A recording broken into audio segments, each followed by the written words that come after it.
I never thought I'd have to expose my own brother in front of our entire company board, but Marcus left me no choice. My name is Alexander Mitchell, and this is the story of how I protected our family's legacy from being stolen by the last person I expected to betray us. Our father, James Mitchell, built Mitchell Innovations from nothing, starting in our garage 30 years ago. He transformed his small tech repair shop into a $40 million technology solutions company. Dad always taught us that success comes from integrity, innovation, and treating your employees like family. Unfortunately, my brother seemed to miss that last lesson entirely. Growing up, Marcus was always the outgoing one, charming, social, and seemingly perfect for taking over the family business one day. I was quieter, more interested in the technical side of things. While Marcus was winning speaking competitions and leading school clubs, I was in the garage with Dad, learning how our products worked from the inside out. Alex, understanding the heart of what we build is just as important as knowing how to sell it, Dad would say, showing me how to repair circuit boards when I was just 12. Those moments in the garage shaped who I became: a problem solver, an innovator, someone who cared about the details. But Dad never played favorites. He made sure both Marcus and I learned every aspect of the business. At least, that's what we thought he was doing. Looking back now, I realize Dad was watching us more carefully than we knew. When Marcus and I joined the company after college, we took different paths. I went into research and development, while Marcus headed straight for sales and marketing. Under Dad's leadership, we both rose through the ranks based on merit, not just our last name. Both of you have different strengths, Dad would say during our family dinners. Together, you could take this company to heights I never imagined.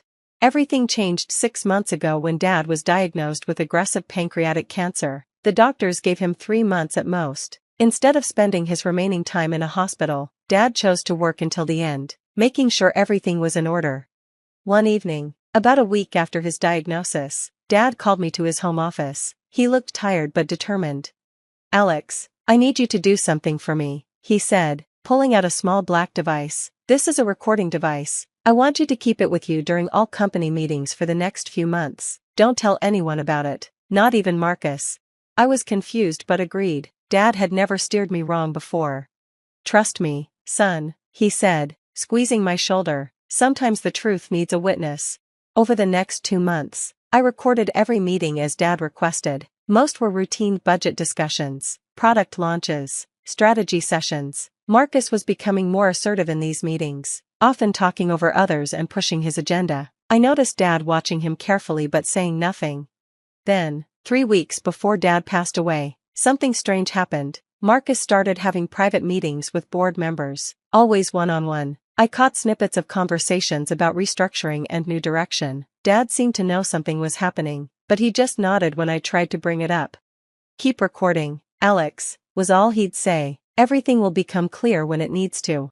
Dad passed away peacefully in his sleep 2 weeks ago. The entire company was devastated. He wasn't just our CEO, he was the heart and soul of Mitchell Innovations. The funeral was beautiful, with hundreds of employees coming to pay their respects. Many shared stories about how Dad had helped them through tough times, given them chances when no one else would.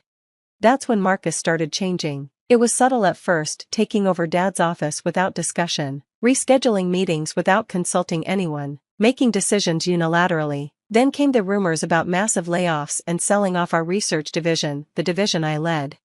Yesterday, Marcus called an emergency board meeting. As I walked into the boardroom, I could feel the tension. Our 12 board members sat around the massive oak table, many of them looking uncomfortable. Marcus stood at the head of the table, Dad's spot, with a thick folder in front of him.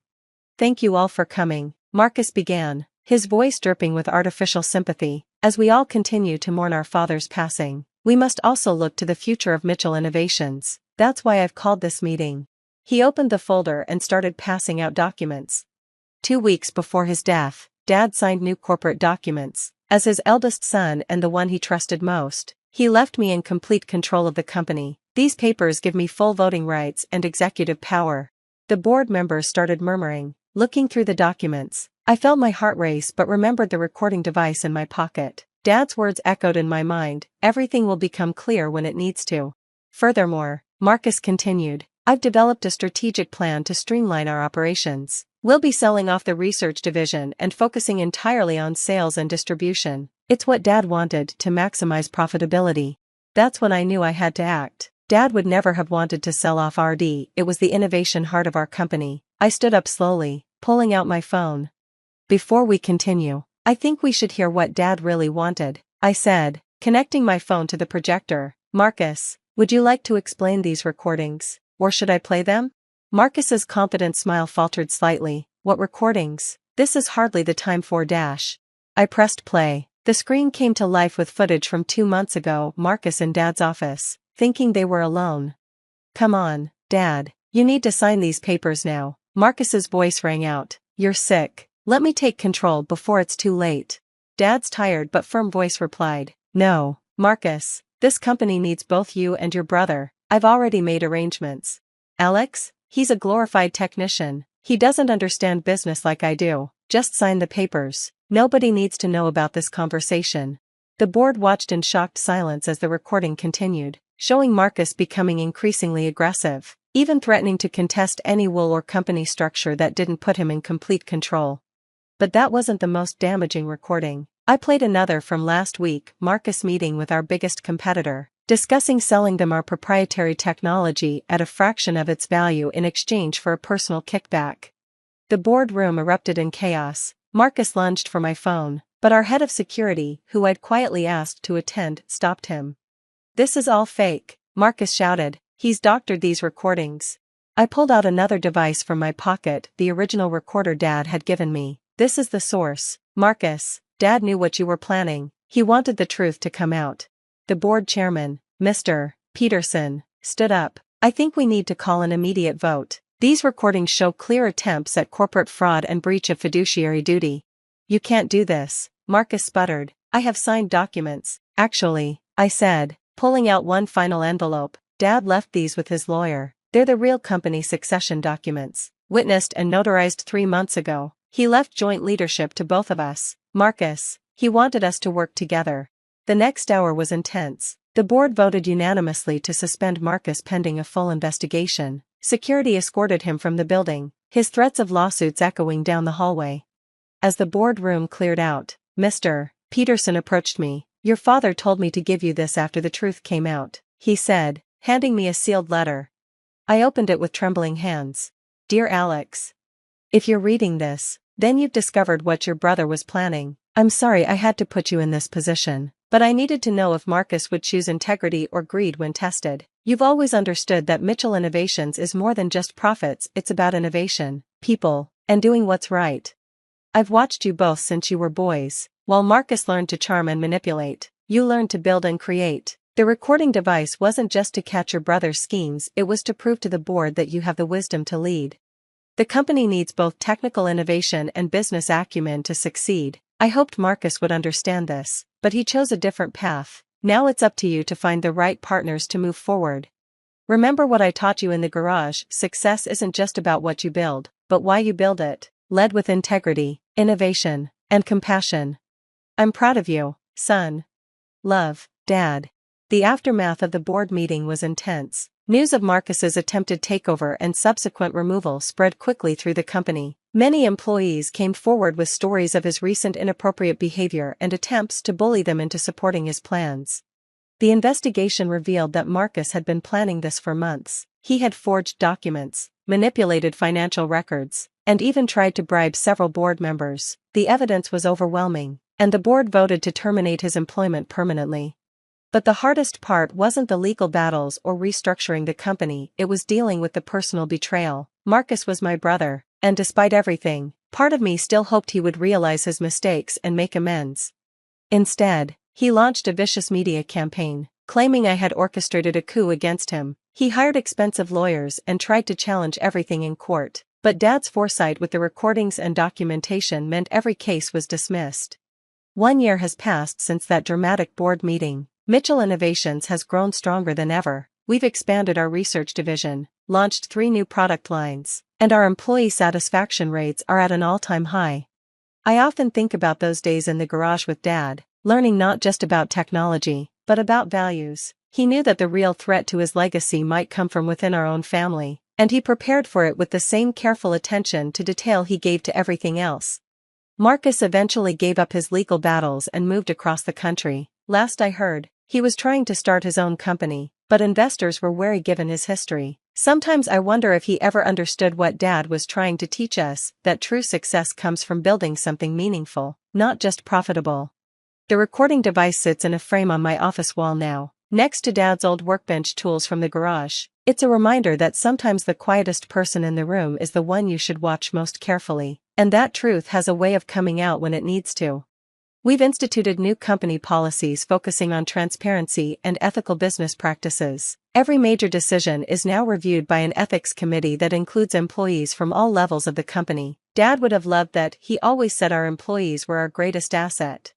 The research division has become our crown jewel, developing technologies that help people around the world. We've started a scholarship program in Dad's name, helping young innovators learn both the technical and ethical sides of business. Sometimes, late at night when I'm working in my office, not Dad's, I kept my own, I look at his picture on the wall and imagine what he would think of everything that's happened. I can almost hear his voice. Keep building, Alex, not just products, but trust, integrity, and community. The company's success has exceeded even Dad's ambitious goals, but more importantly, we've stayed true to his vision of ethical innovation and employee-first policies. The board has become a true partner in maintaining this vision, with several members telling me they wish they'd recognized Marcus's true nature earlier.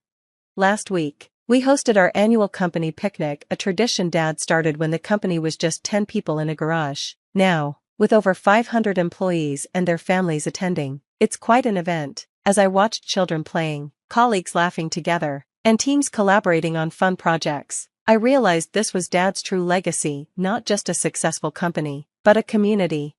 The recording device that exposed Marcus's plans wasn't just a tool for revealing the truth, it was Dad's final lesson about leadership. Sometimes leading means watching quietly, gathering facts, and acting decisively when the moment is right.